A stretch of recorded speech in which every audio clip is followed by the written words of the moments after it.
Nearly half the nitrogen in your body, in your muscles, your DNA, the proteins keeping you alive right now, came from a single chemical reaction, invented by one man. Without him, 3.5 billion people alive today would never have been born. He should be the most celebrated scientist in history. Instead, his wife shot herself with his own revolver. His country exiled him, and the gas research from his laboratory was twisted into a weapon that murdered his own people. His name was Fritz Haber, and by the end of this story, you'll understand why the most important invention of the 20th century came from the most morally complicated scientist who ever lived. Here's something nobody thinks about. Nitrogen is everywhere. 78% of every breath you take is nitrogen. It's literally raining down on every farm on Earth. But plants can't use it. Not in that form. For centuries, farmers depended on bird droppings from Peru and saltpeter from Chile, shipped halfway around the world. Finite, running out. By the 1890s, scientists saw the math. Population growing, soil depleting. Sir William Crookes stood before the British Association in 1898 and said something terrifying. Civilization itself depended on fixing nitrogen from the air, a feat most chemists considered impossible. Imagine that. Billions of tons of nitrogen floating above every field on Earth, and humanity starving beneath it. The gap between abundance and famine was purely a problem of chemistry, and somewhere in Germany, a young man with something to prove was about to solve it. But here's the part that changes everything about this story. Fritz Haber was born in Breslau in 1868. His mother died 3 weeks after his birth. His father never forgave him for it. Fritz grew up carrying the guilt of a death he could not possibly have caused, and he was Jewish. In Imperial Germany, where universities were temples of prestige, but Jewish scientists hit invisible walls everywhere. So between 1892 and 1894, Haber made a choice. He converted from Judaism to Christianity, not out of belief, out of ambition. He wanted Germany to see him as one of its own. Remember that choice. It becomes the cruelest thread in this entire story. By 1905, Haber was at the Karlsruhe Polytechnic, obsessed with one question. Could you force nitrogen and hydrogen to combine under extreme pressure and temperature? Other chemists had tried. They'd failed. The conditions were brutal. Temperatures above 400 degrees. Pressures that could shatter steel. But Haber found a way. One day in his laboratory, he watched a thin stream of ammonia trickle through his apparatus. Nitrogen, from the air, made usable. The impossible. Done. It stayed small. A laboratory trick. Until Karl Bosch at Basbolf took Haber's reaction and scaled it to industrial size. By 1913, the first Haber-Bosch plant was producing 30 tons of fixed nitrogen every single day. Think about what that means. The atmosphere itself became a fertilizer factory. The famine clock stopped ticking. The Haber-Bosch process would go on to feed nearly half the world's population, 150 million tons of ammonia every year. To this day, if this story ended here, Fritz Haber would be the greatest hero science has ever produced. It doesn't end here. If Haber's story surprises you, subscribe, because what happens next will leave you speechless. August 1914, World War I begins, and Fritz Haber doesn't hesitate. He volunteers immediately, redirects his entire institute, Germany's premier chemistry lab, to military research. Why? Because this was his chance. A Jewish convert. Desperate to prove his loyalty, to prove he was German enough, he proposed something no military had ever attempted. Use chlorine gas as a weapon. Not a supplement to artillery. A weapon in itself. He assembled over 150 scientists and 1,300 technicians. He personally supervised the preparations.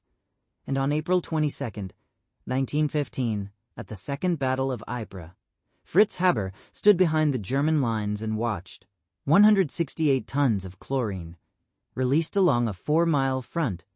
At 5 o'clock in the afternoon, a yellowish-green cloud, heavier than air, rolling low across no man's land. The smell was like a swimming pool, but 1,000 times stronger. Soldiers in the Allied trenches had no idea what was coming. No gas masks, no training, no warning. 67,000 casualties, men clawing at their throats, drowning in their own fluid. Haber watched through binoculars. When challenged about the morality, he said, "Death is death, no matter how it is inflicted." 9 days later, May 1st, 1915, a party at the Haber mansion in Berlin. Fritz had just been promoted to captain. The triumph at Ypres was being celebrated. Colleagues raised glasses. The house was full of laughter. His wife Clara was not celebrating. Clara Immerwahr was the first woman in Germany to earn a doctorate in chemistry. A brilliant scientist in her own right, a pacifist. She had watched her husband transform from a man who fed the world into a man who poisoned it. She called his work a perversion of the ideals of science, sign of barbarity. That night, sometime after the party, Clara walked into the garden. She picked up Fritz's military service revolver, and she shot herself through the heart. Their 12-year-old son Hermann heard the gunshot. He ran outside. He found his mother on the ground. Fritz Haber left for the Eastern Front the next morning. He continued developing chemical weapons for the rest of the war. Phosgene, mustard gas. He was promoted to head of Germany's entire chemical warfare service. Pause on that. His wife, a fellow scientist, the mother of his child, killed herself in protest of his work, and he left the next morning. After the war, Haber was listed as a war criminal by the Allied powers. The charges were eventually dropped. And then, in 1920, the Nobel Committee awarded him the Nobel Prize in Chemistry. For the Haber-Bosch process, for saving billions of lives. French, British, and American scientists boycotted the ceremony. Ernest Rutherford reportedly refused to shake his hand. Imagine that, the greatest honor in science, and half the room won't look at you. But the cruelest chapter was still coming. In 1933, the Nazis came to power. New racial laws demanded the dismissal of Jewish scientists, even converted ones, even ones who had devoted their entire lives to Germany. Haber was ordered to fire his Jewish colleagues. He refused. He wrote a letter of resignation. After 40 years of service, he would not now select his collaborators by race. The man who had abandoned his faith, abandoned his wife's memory, abandoned moral limits, all to prove he was German, was told he was never German enough. Einstein later said it best. Haber's life was the tragedy of the German Jew, the tragedy of unrequited love. Haber fled. Cambridge for 2 months, then Switzerland. His heart was failing. He was traveling to accept a position in Palestine, a return to the Jewish homeland he had spent his life running from. He never arrived. On January 29, 1934, Fritz Haber died alone in a Basel hotel room, age 65. And then the twist that even fiction would reject as too cruel. In the 1920s, Haber's institute had developed Zyklon A, a cyanide-based insecticide. After his death, it was modified into Zyklon B, the gas used in the Holocaust death camps. 1.1 million murdered at Auschwitz alone. Members of Haber's own extended family were among them.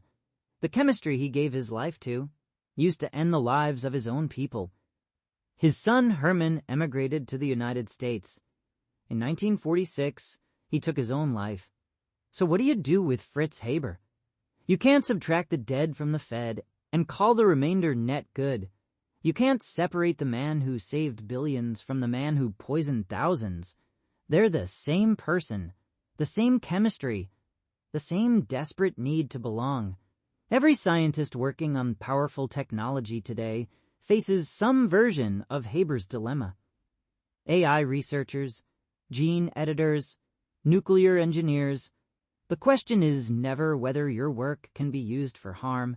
It always can. The question is whether you'll hear your own Clara before it's too late. Next time you eat a meal, remember, nearly half the nitrogen in that food traces back to one reaction, one man, one impossible choice that echoes through every bite. Haber broke the air to feed the world, but nature had already figured out something even stranger. Right now, in tropical oceans around the world, a shrimp the size of your thumb is snapping its claw shut so fast that it creates a bubble. That bubble collapses, and for a fraction of a second, the temperature inside reaches over 4,000 degrees Celsius, hotter than the surface of the sun. A tiny flash of light appears from nothing. Scientists call it sonoluminescence. And after decades of research, nobody can fully explain why it happens. The title suggestions 5 options. 1. The man who fed 3.5 billion people, then poisoned them. 2. How one chemist saved half the world and destroyed his own. 3. Fritz Haber, the Nobel Prize nobody wanted to celebrate. 4. The scientist who broke the air, and everything else. 5. Half your body's nitrogen came from this tragic genius.